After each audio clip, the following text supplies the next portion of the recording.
Hello and welcome to another video. Today I have this dryer lint vac attachment.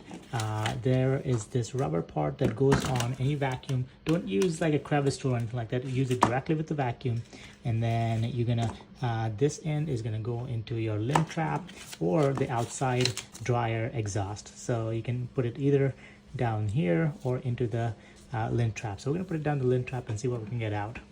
Putting it on is super easy. So essentially you're just gonna put that plastic part in this hose attachment, and then you're gonna just pull this rubber part on there. Just make sure it's all the way around, and there you go, that's it. Okay, looking at my lint trap, I'm gonna go ahead and clean that out. But in the meantime, if you look down here, there's plenty of stuff in there that I can't get, so we're gonna try to clean it out.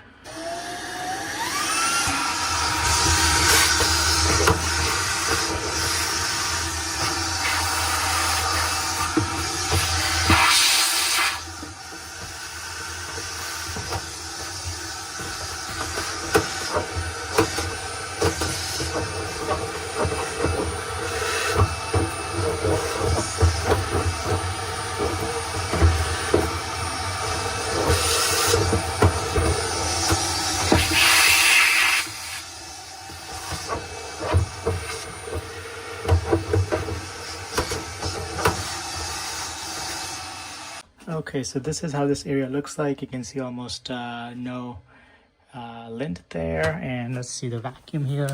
You can see the clear vacuum container is essentially full of lint all over the place, which this had barely anything in the vacuum itself, and so you can see how much stuff it got out. So this is going to allow my dryer exhaust to work much better and remove any issues like humidity buildup, mold, stuff like that.